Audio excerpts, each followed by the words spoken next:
everybody. Welcome to Let's Play Final Fantasy III. The off-screen level grinding edition. We just need to get into one more battle. There we go. And, ooh. Bunch of berserkers. Now that's odd. Why is my fighter in my back row all of a sudden? I actually don't know. I don't have an explanation. I don't need a reason why, just look me in the eye. It feels like love, only it's real.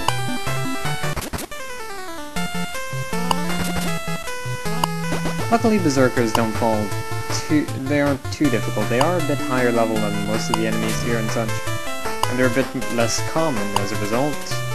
And they seem to travel in packs of 6 in this game. Well, in the DS version, I remember they usually traveled in packs of 2 or 3. Then again, about the thing of 2 and 3, that's because of a technical limitation with the DS. It couldn't render too many enemies at one time. Otherwise it would cause massive slowdown, because the DS cartridges back then weren't exactly the most fast thing in the world, and the most powerful thing in the world, so that's why they couldn't really render as many enemies, because all the enemies in the DS version were 3D models.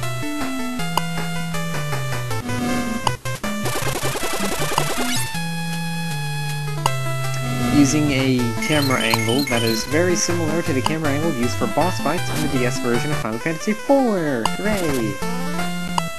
I consider Final Fantasy IV to be a better game than Final Fantasy III. I'm not LPing it because, well, first off, I think both Super Genius and Nintendo Capri Sun are LPing the game right now, so what would be the point? Meanwhile, neither of them are LPing this game, and I'm gonna take a drink. That's good nameless soda beverage that I will not disclose the name of. Anyway, in the previous recordings for this and such, I kinda got my butt kicked, so that's why we level grinded. Would it be level ground, I guess? I don't know, either way I was also ranting about My Little Pony and how the fan base annoys me just as much as the haters, because all the fan base really does is either white knight the series or draw pornography of the characters, and it's a children's show. So yeah. So we gain experience points and we all level up. Happy ending. Not that kind of happy ending. So let's go back to the inn, heal up, maybe equip our party members with a bit more appropriate items and weaponry and such. So we're back at the town of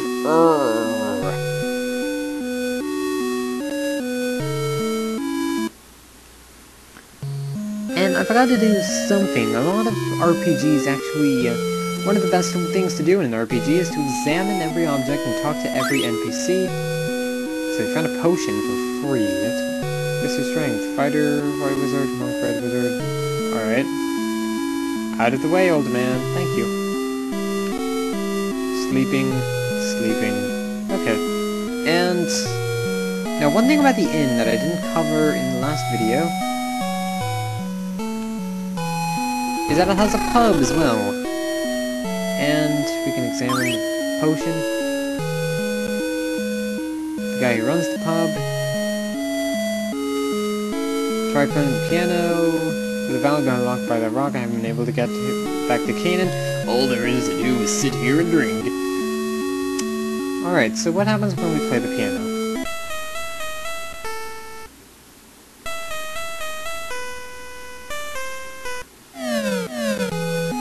Nobody likes our piano playing right now. We are not high enough level, we're not far enough to actually have piano playing skills, because apparently that increases with level.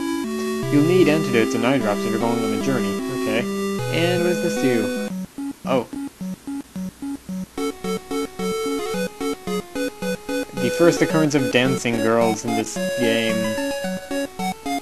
What they do is just dance about for a while as a music loop plays, and that's pretty much it. They really don't serve much of a purpose other than just being there, wearing dresses and show me your tits. Anyway, continuing on. You didn't hear me say that, did you? Alright, so I'm losing track. Oh, right. copper things. Let's equip some copper rings onto our... onto our party members. Thank you. So as you can see, we're all level 6 now.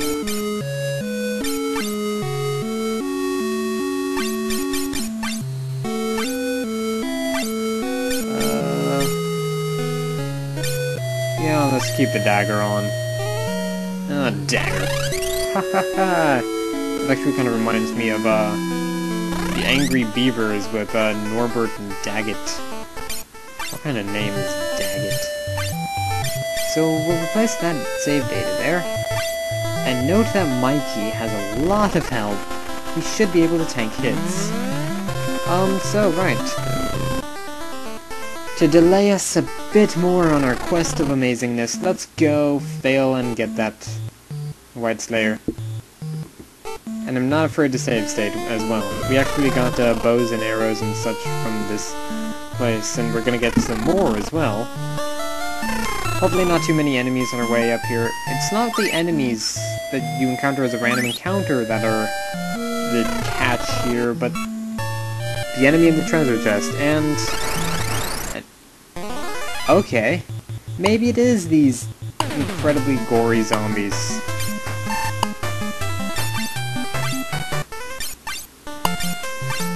Since they're undead, we can just cure them to death, and they will die from it, because things usually die when they are dead. Zombies are slightly higher up level than... well, even the enemies in the Cave of the Seal aren't this strong and such. These are stronger enemies than in the Cave of the Seal, and they're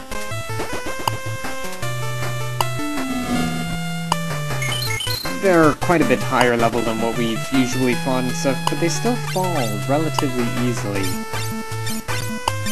That comes with a lot of the enemies in this dungeon, but not the main enemy I'm worried about. There is something that really worries me about this place.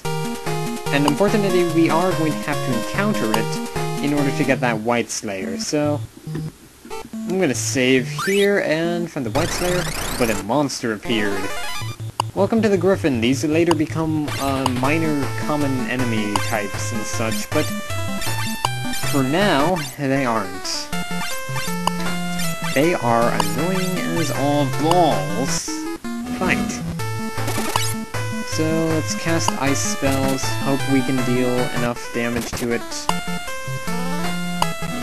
We are 2 levels higher than what we were the last time I tried, so hopefully we should be able to... yeah, see, they deal, like, larger amounts of damage than we are used to, and...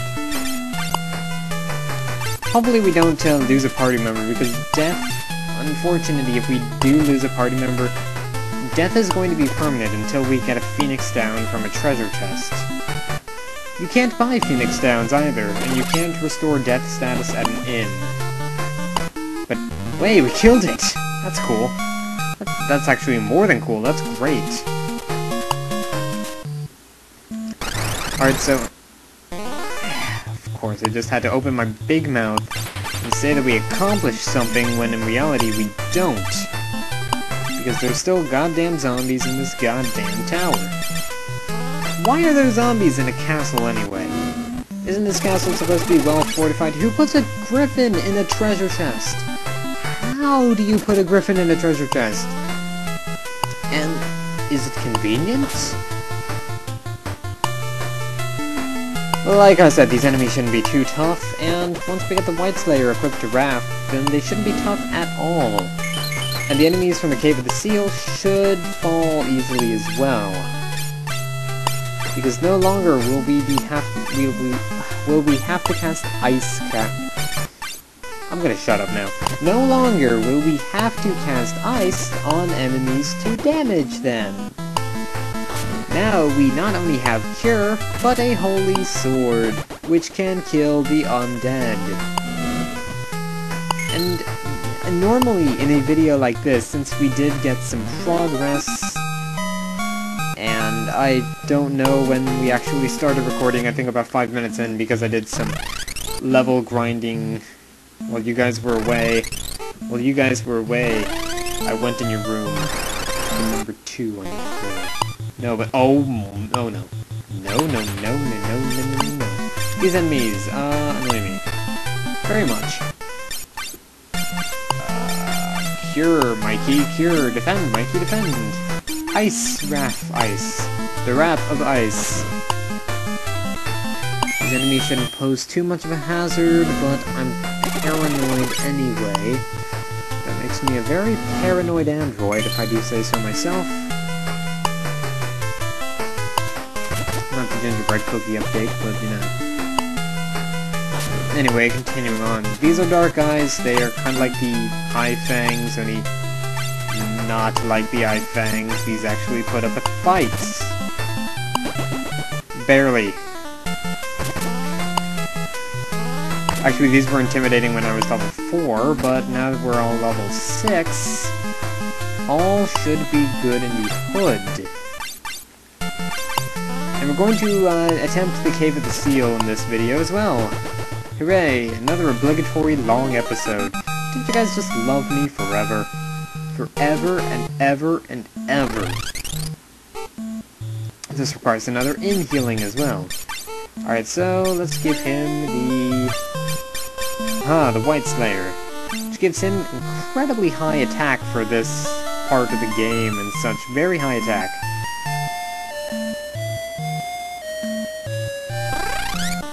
Since he's got a shield, he should still be fine in the front row. Alright, so we go back to Ur again. We go back to the town of Ur. The town of Ur. Get some more stool softener, for I have to take a dump. I have to go poo. Okay, enough bathroom humor. That's the obligatory bathroom humor quotient for this episode. Would be more on the way soon, but not right now.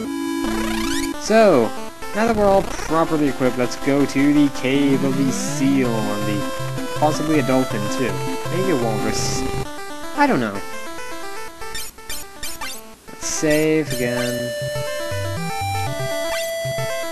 And let's go in. Cave of the Seal, home to some undead enemies. These are mummies. Mummies are going to be a bit of an antagonist in this dungeon. Because these mummies have a special ability. They can cast the Venom spell. If you don't have antidotes or a pure spell to heal all status problems and such, or to heal poison status, then Venom will become a major problem, and 69 health. And I know I start laughing at it when it's over. Right. Let's have our first antidote use of the game. Okay, that's cool. Anyway. So there's a treasure chest down here. But yeah, poison is going to become your major enemy throughout this dungeon in particular. It's not comfortable. Alright, so we're gonna get a cure spell from here. It's as if I've played through this dungeon before and lost. So let's give that to Raph. Now, both Raph and Dawn have the ability to heal our party members, which is always cool. It's always cool to have a versatile party member. That being said, I'm going to get into the discussions on why Red Wizard really isn't all that useful other than the Wightslayer, but we'll get to that later. We get 500 gil, and... ooh, shadows. Actually, I don't know terribly much about these enemies. I'm assuming they're just a slightly stronger version of skeletons? That's a good possibility. Very probable. Very Mary Poppins. I don't know. That heals our health. Healing health is always a good thing. It's always good to be in good health. These things can apparently 3-hit you as well. Yikes. These might be tougher than I thought they might, or thought they would be. I'll be here if you need me.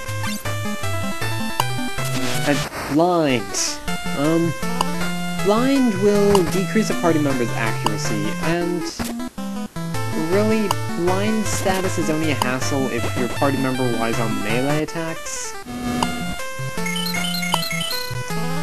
Since Don's a magic user, his melee attacks are already useless enough already. That being said, we need to skip a turn, so...